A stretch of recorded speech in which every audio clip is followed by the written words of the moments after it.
Hi friends, please subscribe to Amravati Media and press the bell icon for more latest updates. Amaravati భూసేకరణపై Chandrababu U turn.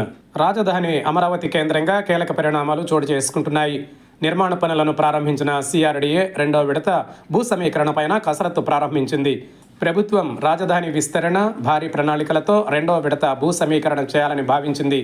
కాగా సమీకరణ కోసం ఏర్పాటు చేసిన సమావేశాలలో వస్తున్న స్పందనతో ప్రభుత్వం కీలక నిర్ణయం తీసుకుంది. తాజాగా సిఆర్డీఏకు ఆదేశాలు ఇచ్చింది.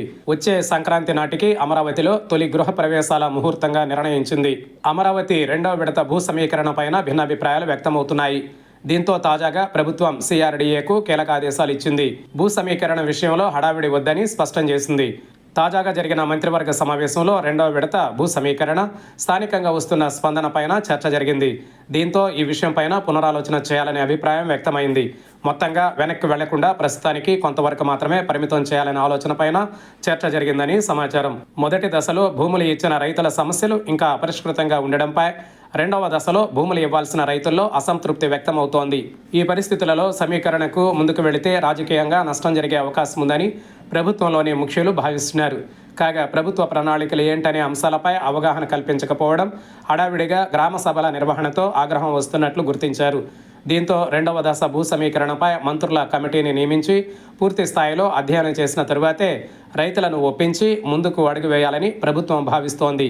దీంతో ఈ ప్రక్రియను నిదానంగా ముందుకు తీసుకువెళ్లాలని అధికారులకు నిర్దేశించింది. ఇదే సమయంలో ప్రభుత్వ లక్ష్యాలను సమర్థవంతంగా రైతులకు వివరించేలా కార్యాచరణ సిద్ధం చేయాలని తాజాగా నిర్ణయం తీసుకున్నారు.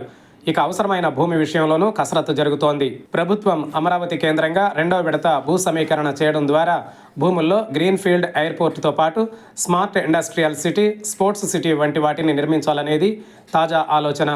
ఇందుకోసం రెండవ దశలో అమరావతి మండలంలోని వైకుంఠపురం, పెదమద్దూరు, ఎండ్రాయి, కర్లపూడి గ్రామాలతో పాటు తుళ్లూరు మండలంలో వడ్డమాను, హరిశ్చంద్రపురం, పెదపరిమి గ్రామాలలో కలిపి 20,494 ఎకరాలు యుద్ధ ప్రాతిపదికన తీసుకోవాలని భావిస్తున్నారు. వీటికి ల్యాండ్ పూలింగ్ నిబంధనలు అమలు చేస్తూ చట్ట సవరణ చేశారు. కాగా ఇటీవల జరిగిన కేబినెట్ సమావేశం అనంతరం భూ సమీకరణ ప్రక్రియను నిదానంగా చేపట్టాలని ప్రభుత్వం నిర్ణయం తీసుకున్నట్టు తెలుస్తోంది. దీనికి అనుగుణంగా సిఆర్డీఏకు స్పష్టత ఇచ్చినట్లు సమాచారం.